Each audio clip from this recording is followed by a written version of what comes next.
Okay, so what do we think? You know, the two very different candidates. Was there a winner in that debate? Not really. Simon?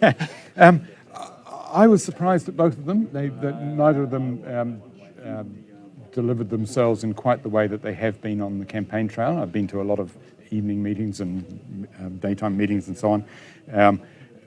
Wayne Brown was not producing some of the big lines that he uses. I'm going to get rid of all the road cones. I'm going to sack all the boards. You know, I'm going that kind of thing. And he produced a much more nuanced and considered version of himself, if you like. And it was really good to see that because, you know, you'd like to think that if he does win, we will get the more considered and he will have to work with that's right.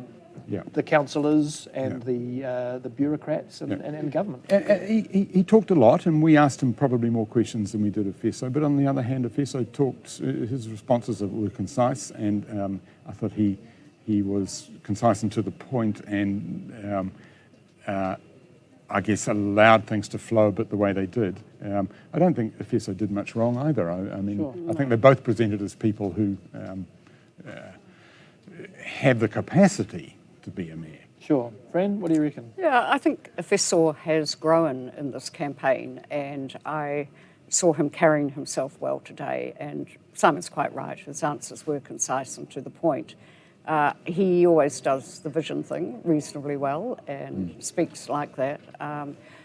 I was a bit disappointed in both of them when it came to delivery on, you know, just a bit more detail around the financing. What are you going to do? I would like to see more of that, you know, like what are your priorities? Because they do have to get this budget statement pretty out. quickly. Well, they have to be. They have to be. And not having a sense of who will you appoint around you. And when I look at Wayne, I thought Wayne was more considered today than he has been in some debates, but also, yeah, it's a pretty heroic assumption that you're going to fire all the boards. I mean, that is pretty silly in my view, and not have a sort of sense of who those people will be, and you can't necessarily put all the participants on some of these boards either. So I think that's a big issue for him. I was quite pleasantly surprised how each of them responded to my final question to them about, you know, what would the concession speech be? And they've obviously grown to quite like each other during this few months on the campaign trail. It started that way. Wayne used to say at the start, Efeso was the only one he liked. Yeah, well, they've had... And all the losers have dropped out, or words to that effect. Yeah, okay. So, you know, who do you think is going to win this? Simon? It's very hard to know. Wayne Brown is clearly, the polls we have suggest that he's in front. There does seem to be a bit of a trend there that he's come up with Vic pulling out. And in that last Kantar poll, he seemed to have pulled ahead. But the polls are very uncertain. There are very few of them. With low numbers in terms of turnout, a high turnout can change it. And they're all the normal indicators for an election. Very few of them are here. We don't have an incumbent. We don't have the kind of person who normally stands for mayor in Auckland. Yep. So we really just don't know how it's going to play. Yeah. So I think it's too close to call. Yeah. Fran, I mean, there probably is a sense of grumpiness in the New Zealand population that's maybe means there's a bit of a mood for change. Do you think that will drive the vote? Yes, I do. I think there is a sense of a mood for change, but Efeso has the one great advantage in that he's got a ground game team who can get the vote out. I'm not sure to what degree Wayne has got that. And, you know, you saw the comments today from Efeso about South Auckland. I mean, that is a stronghold for him. He wants those people all out there voting as well. So there's a bit of a subtext to that. When I talk to the business community, jury's out on each of them. You know, really, they would like to have seen stronger candidates come forward, and why we're not getting those stronger candidates. So, and business actually likes quite big vision on infrastructure. When I talk to the EMA and so forth. Yes, they do. But there is a bit of an issue around the whole infrastructure thing. So I do think Wayne has a point there because, you know, when you talk to Watercare and some of the other who are doing, obviously, the Central Interceptor project and some of the other projects happening, there's huge cost escalation. So I think there is a point to finding out where you are before committing the next big chunk of change. I think there's another factor here.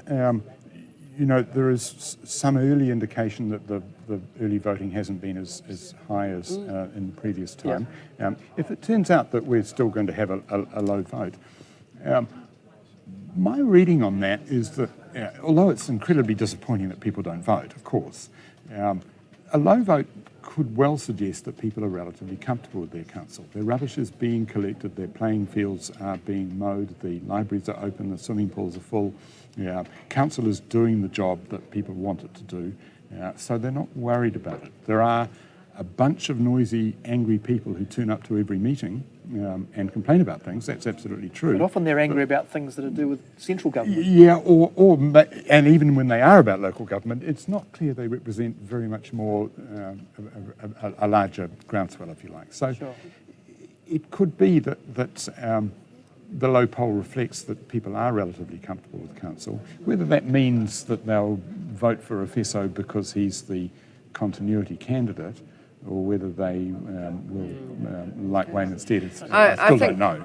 Well, to be honest, local democracy is a disgrace, and it's a disgrace that I don't agree. Our biggest city that has 1/3 of population and huge amount of the drive factors for GDP growth and all of that in New Zealand, if we're going to get a muster a very low vote, I don't think that's good enough. I think we do need to have a look at having a polling day, some other mechanisms, or digital voting.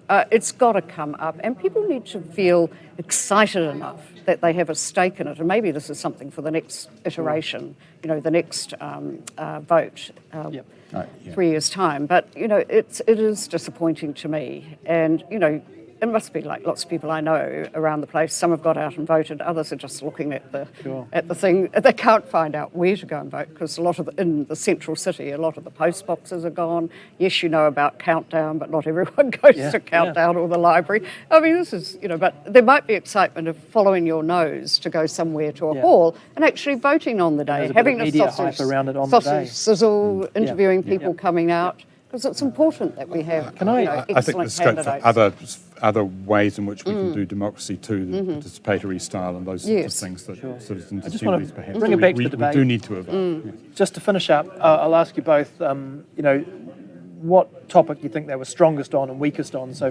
Fran, first of all, who was best and who was worst on a couple of key topics for you? Where were the strengths and weaknesses?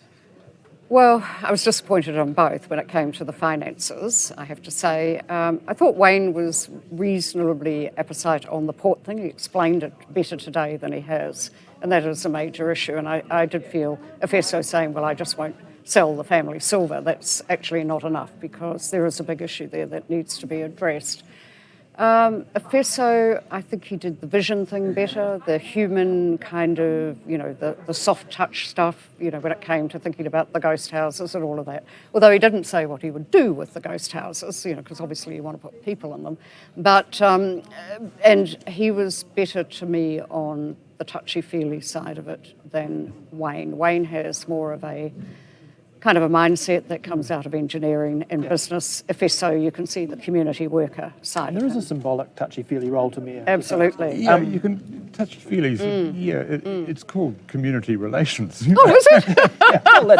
Well, that's, it's called going to festivals and fairs and schools and community groups and being part of it. But it's not just ribbon cutting. It's actually being connected to the society you're meant to be the mayor of. Sure. I thought Efeso's strength really was the thing he's had all the way through the campaign. He talks about climate action, he talks about how important it is. This is something that the current council has voted unanimously on their climate plan and close to unanimously on the actual emissions reduction plan to get there. And Efeso understands that, and I think that's important. Wayne's not opposed to some of those things, but he never talks about them. No, so that's an issue. I think you're right, Wayne did handle the port questions and he was softer on density than I thought too. I mean, he seemed okay with the original council plan, which wasn't a bad plan. In terms of weaknesses, Efeso should have been at more council meetings, and you've got to assume that if he does win the mayoralty, he will be at an awful lot more. So he'll be at everything. So you've got to assume that. I thought in terms of Wayne's weakness, I'm just not convinced that Wayne is at all right that our public bodies should be run by engineers. people who are like him. We need a breadth of people on doing governance in this country, and I think it's really good that we are developing that in private and public sector, and I hope we do more of it. Okay. Well, definitely a clear choice. Thanks, guys. Good debate. Thanks for checking out our YouTube channel to stay up to date with all the latest news from the New Zealand Herald. Click the subscribe button below or check out one of the videos here, and head over to nzherald.co.nz for more details on these stories and more.